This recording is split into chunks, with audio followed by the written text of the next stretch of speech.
नमस्कार, मी सुमित शंकर सावंत आणि तुम्ही पाहताय TV9 मराठी न्यूज टॉप 9 या बुलेटिनमध्ये तुमचं स्वागत। सुरुवातीला महायुती सरकारचा शपथविधी होणार आहे, तर त्या संदर्भातल्या टॉप 9 बातम्या।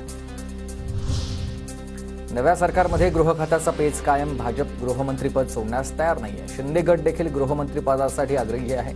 भाजपच्या गटनेता निवडीनंतर 4 तारखेलाच महायुतीची बैठक होण्याची शक्यता। 4 तारखेला सकाळी 10 वाजता भाजप गटनेत्यांची निवड। विधान भवनामध्ये भाजप आमदारांची बैठक होणार। भाजपकडून निर्मला सीतारामन आणि विजय रुपाणी यांची निरीक्षक म्हणून नेमणूक। दोन्ही निरीक्षक उद्या राज्यात दाखल होणार। निरीक्षकांच्या उपस्थितीत भाजप विधिमंडळ पक्षाचा नेता निवडला जाईल।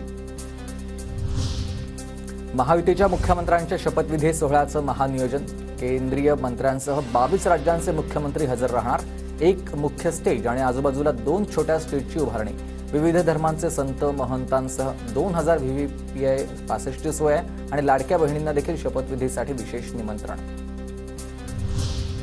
सत्ता स्थापनेपूर्वी देवेंद्र फडणवीसांच्या सागर बंगल्यावर हालचालींना वेग। गिरीश महाजन, चंद्रकांत पाटील, धनंजय मुंडे, माधुरी मिसाळ यांच्यासह अनेक नेते फडणवीसांच्या भेटीला। भाजप आमदार पंकजा मुंडे सागर बंगल्यावर देवेंद्र फडणवीसांची भेट घेतली। पंकजा मुंडेंची मंत्रिमंडळात वर्णी लागण्याची शक्यता। एकनाथ शिंदे यांच्या आजच्या सर्व बैठका रद्द। प्रकृती ठीक नसल्यानं डॉक्टरांकडून शिंदेंना विश्रांतीचा सल्ला।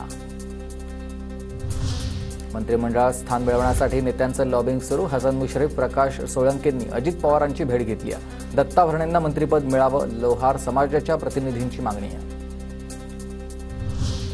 अमित शहांनी मंत्रिमंडळात सहभागी होणाऱ्या आमदारांचं रिपोर्ट कार्ड मागवलंय। सूत्रांची माहिती आहे, आमदाराचा लोकसभेवेळी परफॉर्मन्स कसा होता हे पाहिलं जाईल। माझ्या नावाची उपमुख्यमंत्री पदाची चर्चा बिनबुडाची आहे। श्रीकांत शिंदेंचं ट्विट। केंद्र सरकारमध्ये मंत्रिपदाची संधी होती, मात्र तेव्हा नकार दिल्याची ही माहिती। राज्यातील सत्तेत कोणत्याही मंत्रिपदाच्या शर्यतीत नसल्याचं केलंय स्पष्ट।